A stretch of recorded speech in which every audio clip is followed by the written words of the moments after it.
Q&A session. Why reading habits collapse in the diaspora? Hello and welcome to this session. It is a beautiful moment with our busy professionals in the diaspora. And I am Leslie Grace, the confidence coach. I help you master confidence smartness through smart reading, smart thinking, smart speaking. I've got quite a number of questions here. The question, all questions revolve around the big question: why reading habits collapse in the diaspora? Why is it that when I was back home, I was reading well, I was doing well? So I have a couple of, I think I have almost 30 questions here on these different areas on the borders around why reading is tougher when you travel abroad. Let me start by saying this. If your reading habit collapsed after relocating, nothing is wrong with you. Hard, simple truth you need to accept. The truth is that it's not laziness, it's not lack of discipline. It is not that everything changed or something changed in you or you are now proud, whatever thing you're thinking in your heart that maybe. No, it's because your brain just adapted to its new reality, to a new environment, to pressure, to survival, to everything that is happening. So today I'm not teaching, actually. Today I'm actually coming here not just to motivate you. I'm not even here to motivate you. No. I'm here to answer your real questions. Honestly, calmly, in a way that gives you direction. Because most of these questions have come to me privately. So many people have written to me privately to say, Coach, I want to read. And to be honest, in the book we just wrote, which is our inner circle program at the Smart Speakers Academy, we have too many professionals in the diaspora. So I keep getting questions from professionals in the diaspora. Why is it I can't read? Coach, what's happening to me? Can someone explain to me? So I'll have about 30 questions. I'll be reading them and then I'll be asking your questions. So quickly, let's get into it already. Question number one. Coach Leslie, this is a question that someone sent me. I used to read a lot back home. Since relocating, I cannot stay consistent. Why? This is one of the questions that I keep getting. And in all fairness, it is real. It's one of the most common diaspora experiences. So you are not alone if this is you, right? As I made this question. It is not failure because relocation puts your brain into survival mode.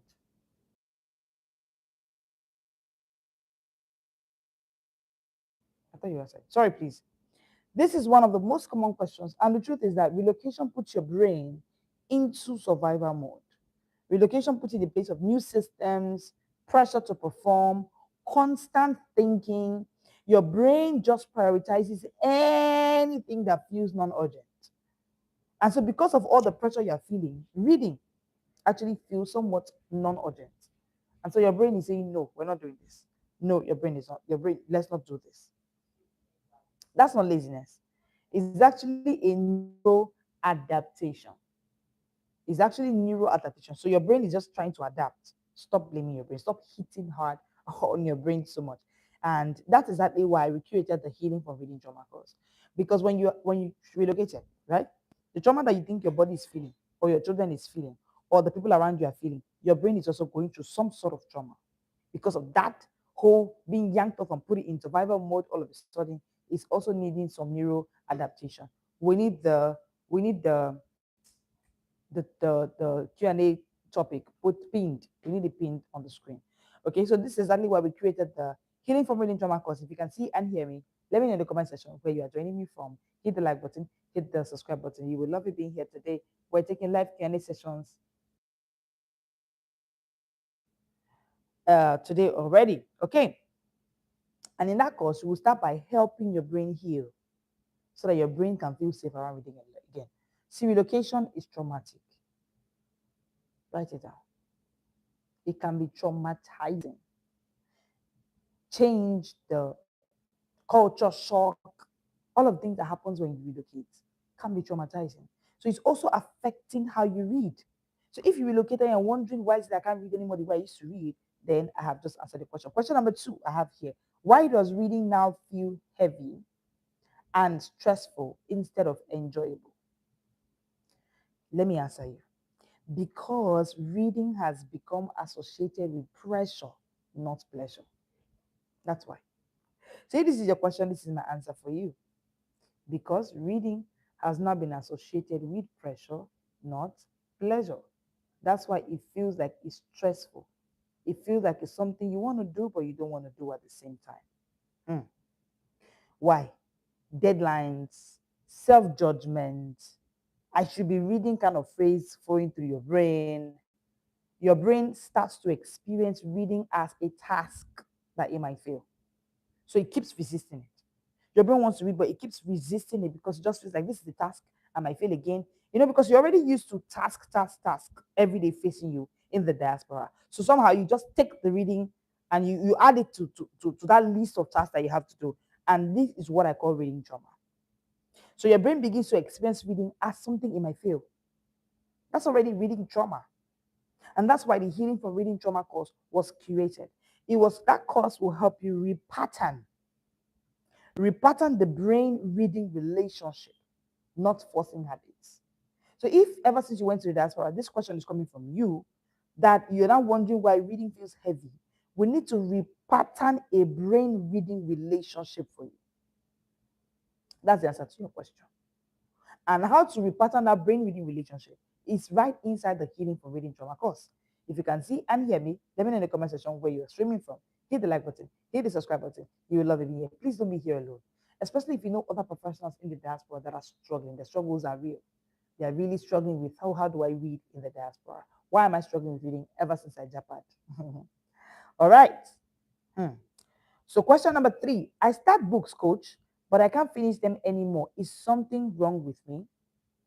Simple answer, no. There's nothing wrong with you, but there's something protecting you. I'll say that again. Your brain has learned that reading leads to mental fatigue. Your brain has learned that reading leads to guilt. Your brain has learned that reading is pressure to you, so it exists early. Again, nothing is wrong with you. Something is protecting you. So starting the books feels safe, but finishing feels like pressure. Something is protecting you. Your brain is protecting you from the pressure that books bring. And that's why the Healing from Reading Trauma course is your answer. We deal with this exact pattern, the abandonment without shame. And we're going to teach your brain how your brain can now stay present without being overwhelmed. Do you know that overwhelm is tied to trauma? Yes. In the Healing from Reading Trauma course, you will know why you feel overwhelmed. Overwhelm is a feeling. Yes. And feelings are literally triggered by certain states that we are in. If you feel hunger, you are in a state where you haven't seen food for a while. And most times, even when you feel hunger, there's a particular food you're craving. That craving is curated by experiences. So if you feel overwhelmed, it's curated by past experiences linking to the why of that overwhelm. And that's why when you join the Healing from Reading Trauma course, safety returns. And when safety returns, finishing can now be natural. Finishing can now be achievable. Finishing can now be possible. Question number 4. I have a question here. Let me read it. How do I rebuild the reading habit with my crazy work schedule abroad? This is a big question. How do I do that? Let me answer that question quickly. You don't rebuild a habit with a busy schedule abroad. You cannot do that. Just stop. Stop it already. That's not what you should build first. What you should build first is capacity. Most professionals try to squeeze reading into an already busy lifestyle. In fact, what you're doing is that you're squeezing reading into exhaustion. That never works. That can never work. That can never work. And that is why in the Healing from Reading Trauma course, what we're doing for you is to help you restore mental energy. You're already in a place where mental energy is always exhausted, following your busy. You already said it. You have a crazy busy work schedule. You cannot squeeze in reading inside there. You get into the Healing from Reading Trauma course so that you can now build mental energy. You can build focus windows. You can be able to identify where are my focus windows that I can use to read. So I don't squeeze in reading into an already busy, daunting work schedule. So what can I do? How can I manage this space? Because you have a reality that you're dealing with and you need to face it. There's no need trying to squeeze in reading into an already daunting schedule that you're dealing with. In the Healing from Reading Trauma course, you'll be able to build emotional ease with reading, which is what you're looking for. But this is only possible when you join a course that gives you healing. And then it is after healing that consistency comes. So they're looking for consistency inside the busy schedule. Stop it already. You need to heal first before you can build consistency. The way I say it is safety first before storage. Safety first before storage. Safety first before storage. The truth is, habits follow healing. Did you get that? Write it down. Habits follow healing. Habits follow healing. That's the raw truth. Habits follow healing, not the other way around. Some of us are trying to force a habit when we've not healed from the negative experiences, negative past experiences we had from trying to build a habit in time past. You were a child, as trying to build a habit, your parents locked you up. They did a lot of things to you. Your teachers laughed at you when you're trying to read aloud. You're already hurt. So why are you trying to build a habit on hurt? No, you can't build habits on hurt. You build habits on healing. You build habits on healing. Habits follow healing. I hope I've answered that question. Question number 5. I want to try as fast as I can in the next 19 minutes thereabout to answer. I have over 30 questions. So I want to try and answer as much as I can. Number 5. And if you have live questions, of course, put your question in the comment section. Once I see your question in the comment section, I will drop these ones that I have been sent before now, and I'll answer your question. So let me see your question if you have any in the comment section, and I'll read them. Number 5. I feel guilty every time I see a book now. How do I get past it? I feel guilty every time I see a book. Now, how do I get past it? Answer, simple answer. That guilt is the trauma signal. Let's talk. When you have guilt, residue of guilt, right? Residue of guilt is simply a show or an evidence of past negative experiences that you've had. Yes. Unfinished goals, unrealistic expectations, constant comparison, guilt actually shuts down memory and focus. So that guilt you're feeling is a sign. It's a sign of something higher you need to deal with, which is trauma. The good thing is that in the Healing from Reading Trauma course, we neutralize that guilt first. We're going to neutralize it so that books stop feeling like accusations. Books will now start feeling like invitations again. Some of us will look at our bookshelf as accusing us. It's a reminder of all our laziness, all our inconsistency. But when you join the Healing from Reading Trauma course, you'll be able to start feeling invited to books again, not feeling accused by books. That is exactly when healing becomes light. Let's go. Question number 6. Who is the Healing from Reading Trauma course really for? This one, a professor in Diaspora reached out to me and said, I've been seeing this. Who is this course for? Is it for me? I don't think I have reading trauma. Let me answer you.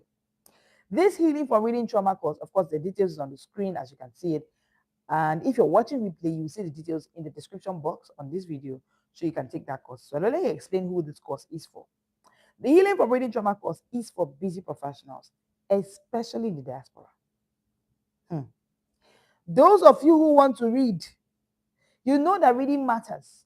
You know that you must build competency to be able to be relevant in that environment. You know that it was even the competency that you built at home that took you there. Maybe you even went you went through a work visa or a student visa, a PhD application, something like that. So you know that somehow it was your capacity, your competency, the books you had read, the system of reading that you had gone through that took you there. So you know that books are important to you, but you feel blocked inside of you. You feel resistant to books. You feel exhausted around books. This is not a course you should miss. Because in this Healing from Reading Trauma course, you will be able to repair the relationship that your brain has with reading. And when that relationship is healed, everything else, including building a reading habit, becomes easier. Let me say this. You're asking if you need the Healing from Reading Trauma course. Let me tell you this. If reading has become heavy, you don't need discipline. You need healing. If reading has become somewhat heavy, you feel heavy around reading. It's not discipline we're looking for right now. What you need now is healing. Drop the habit you want to build. Heal first. The habit will follow. Question number 7. Let's go. I just have 15 more minutes to go. Oh, and I have 30 questions to answer to. I'll try. Number 7. Why can I focus for hours at work but lose concentration after 2 pages of a book? Dear Coach Leslie Grace, please help me. Hmm, hmm, hmm. Whoo! Dear you that sent me this question. Your brain has learned to perform under pressure. And I'm still looking at your question. I want to answer you in a very empathic way because I know how painful this can be. Because you're already somebody who knows you love work. And so you're just wondering, why? I mean, work time I do 6 hours. Reading, I can't even do 60 minutes. Why? It's because work focus is driven by urgency chemicals. You know what I mean? And hey, if you're listening to me, 1 p.m. today, we're going to have our Smart Shot Break series. That one happens generally Mondays to Fridays at 1 p.m., right? And it's for everybody. I'll be talking about 5 brain chemicals that you've never heard of before. Anyway, you need to catch that as well. But let me answer this question. So work pressure is moved by urgency chemicals. But you see, when it comes to reading, reading requires safety chemicals. But when it comes to work, we're not really looking for safety though. We are working based on urgency. So your brain has learned to work and perform under pressure. So when you pick up a book doesn't feel urgent. It doesn't feel pressure. So somehow it doesn't work. So the moment reading slows things down, your attention just drips. You need the healing for reading trauma course. Do you know why? Because in that course, you'll be able to retrain your brain to access focus without stress. Dear busy professional, the only language your brain understands is stress-induced focus. I was there. I can focus on anything that has to do with stress, work pressure. Call me. I can manage it very well. But it drips and drops your attention when you now come to what you want to do with your brain work. So you need the healing from reading trauma course because in that course, you'll be able to access focus without stress. So that reading stops competing with your work energy. Your brain needs to understand when it is work, your brain needs to understand when it is reading. So that it doesn't give us work vibe when we pick up a book. It doesn't give us work energy when we pick up a book because when it does, we're going to keep struggling. We're going to keep struggling. Question number 8. Why does reading at night make me feel mentally exhausted instead of relaxed? I will answer your question simple. And here's what I have to say to you. If I had to write it down. This happens to you, dear reader, because you are asking a tired brain to process depth when it needs recovery. Your brain is looking for a way to sleep, to recover from a hard day's work, and that's when you want to force it to get into depth of books. No. Dear busy professionals, let's do better. Let's do better. Many professionals unknowingly attach reading to the worst energy window of the day. The worst energy window of the day is the time when you are actually supposed to rest, not read. Your brain is associating books with fatigue. That's what's happening. And so that's why when you pick up a book, it's resisting it because you're tired. But the good news is that joining the Healing for Reading Trauma course will help you align your reading energy rightly. Okay, so I have a question here. Could loneliness or emotional stress be part of why reading habits drop? We need to understand why you feel lonely. We need to understand what is causing your emotional stress as well. So, ma'am, I think I answered your question. So if you can give us a little bit of context. Why do you feel lonely? What is behind the emotional stress? And they'll be able to understand and then answer you if it is linked to why your reading habits drop. What exactly is making you feel emotionally stressed? Here's what I found. Most busy professionals feel emotionally stressed when they cite books. Do you know why? Because in time past, in childhood, in teenage, when they were back in university days, books were actually source of emotional stress. They had this lecturer who would always come 3 days to exam day and give you a book of over 700 pages and tell you, read it. That's where my questions for the exams are coming from. And it cost you loads of emotional stress then because it meant that you wouldn't sleep for 3 nights back to back. And you just say, you know what, let me just sacrifice. My parents are even waiting for this, my exam results. So I just don't even want to, my father would just lock me outside the house if I don't come out with good grades. That's enough emotional stress. It's enough emotional stress to leave imprint in your brain large enough to be available even now that you are 42. Yeah. Yes, ma'am. Yes, sir. It will leave it so much that when you pick up books, that same emotional stress will be triggered again. So, can emotional stress when you cite a book and the reason why you can't read books anymore now be traced to reading trauma? Yes, absolutely. Absolutely. Yes, so if you have more live questions, please put them here. I'd love to take them while I read the ones that have been sent before now. Question number 9. I buy books with good intentions, but I never open them. What's causing that resistance? That resistance is about the book. Because how do I know? You love the book. You loved it. You love the author. You love the concept. You love the message. Probably you looked at the table of contents and you felt like this has answers to questions that I have right now. So that resistance has nothing to do with books. It's about the promise attached to it. Aha. Your brain senses future effort, judgment, disappointment. And so your brain is pausing even before you begin. Now, the good news is that the healing from reading trauma course will remove that anticipatory pressure. There is an anticipatory pressure that you have every time you think of reading. So we take it off through the healing from reading trauma course so that books can stop feeling like commitments and start feeling safe again. Like I said, when I was answering the question to that professional that said, why is it that I can work for 6 hours straight, but I cannot read for 60 minutes? The truth is because, as I've explained to you, there's a safety chemical, there's the urgency chemical. So because I'm called to busy professionals, I help busy professionals master confidence, smartness through smart reading, smart thinking, smart speaking. And so my audience is basically busy professionals. So busy professionals, you need to understand that there's something called the urgency chemical. Again, don't miss 1 p.m. live today because I'll be talking about 5 chemicals you need to understand. Brain chemicals, I mean. However, there's the safety chemical. The safety chemical gets triggered or turned on when you go for a walk around your park. And that's why you can plan a 10 minutes walk and end up doing an hour walk.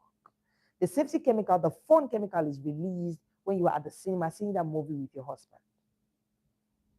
What we do with the healing from reading trauma course is to make reading that activity that can trigger that chemical, that safety chemical, that fun chemical. Okay, so I have a question here. How can someone rebuild a reading habit, losing it for years? Haven't lost it after years. I think that's what you mean. Okay, after losing it for years. Oh, let me reread that question. How can someone rebuild reading habit after losing it for years? Good question. My number one advice for you is use the information you can see on the screen. Register for the Healing from Reading Trauma course. Rebuilding habits is only possible after healing. Just imagine that you're a footballer. Let me answer you. And in the process of a football game, you got hurt. You broke an ankle, dislocated it, or got a sprain around your knee or your ankle. And you went to the doctors, and the doctor said you need 6 weeks of therapy, staying away from the football. Let's just attend to you for 6 weeks. Is it possible that that person, that footballer, would, or you, is it possible that you would at that point, within that 6 weeks, be concentrating on rebuilding your football habits? Is it possible, ma'am? That person has asked me that question. Please, can you answer me in the comment section? Is it possible that while you are on that bed, what you are doing is you leave the bed in the morning to go and start running and say, no, I need to build this habit. We have a football match in the month of April, and I need to start training. I need to build up my habits. Is it possible? I'm waiting for your response. Absolutely not. It's not possible. What you'll be focusing on then is to heal. And even if after the 6 weeks you don't feel okay, the doctor will still recommend that you get healed. Because it's when you are healed that you can build the habit. So I know I have answered that question. And I have 5 more minutes. Oh, 5 more minutes. Let me see. Question number 10. Why does my mind wander even when I'm interested in the topic? Why does my mind wander even when I am interested in the topic? Simple answer. Interest alone is not enough. Interest alone doesn't hold attention. Your nervous system is what is responsible for holding attention, not interest. Mhm. It's not interest, your nervous system. That is why when you are seeing a movie and you get to a point where, let's say, the your favorite character in that movie is going through a problem or something, it feels like you are going through that problem. Your nervous system begins to panic. You will lose sleep that night when you want to see what happened to him. Did they finally shoot him? Did he die?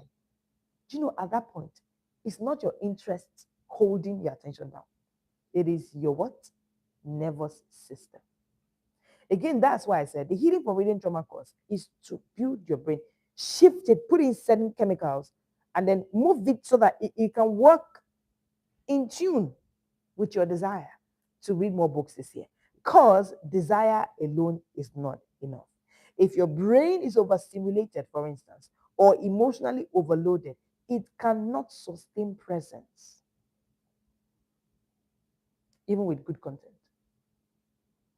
I remember a top TV presenter, I beg your pardon, was speaking to me, and she says, do you know that we have some, she was talking about trauma. She says, do you know we have some therapeutic healing exercises that we do every day before you go on TV, especially if you've just had a bad news.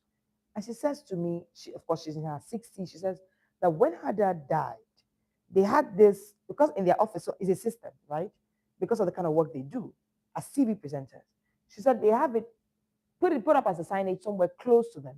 And every time you come up before you go on TV, you go up there. So if you have issues with maybe you fought with your husband that morning, or you lost someone, or your baby, or you are down, there are just some healing exercises, words that you have to say before you go up on the TV. And she says that's the reason you see all TV presenters looking a certain way all the time.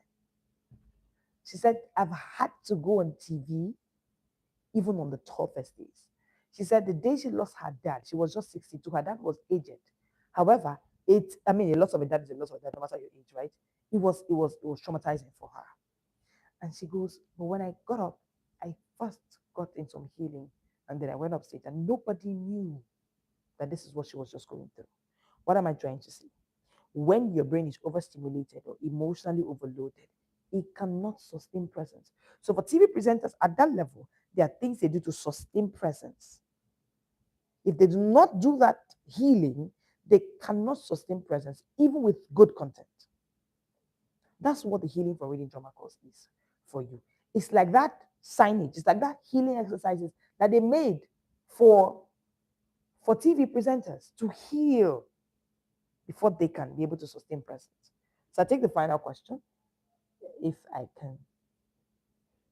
I'll take the final questions. Just have less than 2 minutes and I'll be leaving here. How do I stop comparing my reading pace to who I used to be? Great question. And this question is factual, especially for those in the diaspora, because you find yourself keep on comparing your reading pace now in the diaspora with who you used to be. Oh, I feel like giving you a hug right now. Do you know why? As a confidence coach, I understand that comparison keeps your brain stuck in loss. Ah, you lose everything in the space of comparison. And I love the way the Bible says it, that they comparing themselves to themselves are fools. They don't even understand what they are losing. Please stop comparing. Most times we're not even comparing ourselves with someone else, we're comparing ourselves with who we used to be. Now, I understand that it's hurting you a bit, that you feel like, okay, so I could read back then. Why can't I do it now? But the truth is, understand that your life, your capacity, and your environment are different now. Environment is bigger than you. capacity is bigger than you. Season of life is bigger than you. In as much as your expectations haven't updated, you need to understand that there's a gap between who you were and who you are now. And this gap creates frustration and shutdown. So you need to heal. During the healing from reading trauma course, that course will help you build a new reading identity rooted in your current reality, not your past version. It will help you heal. It will help you heal. And you need that course.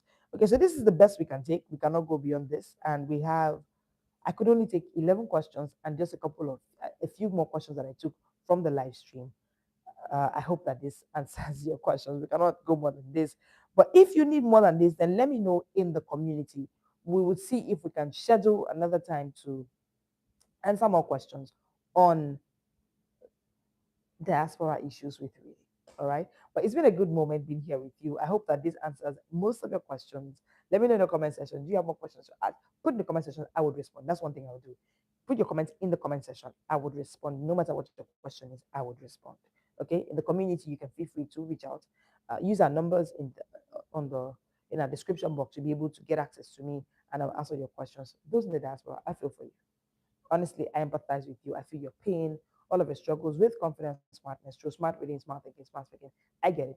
And I am more than dedicated to help you achieve your confidence goals in the diaspora. Thank you so much for joining me today. Hi, Em and Tayo. So good to have you here. Let me know in the comment section where you joining me from. Hit the subscribe button, hit the like button. Thank you for joining me today. Share this live with our professional in the diaspora who is struggling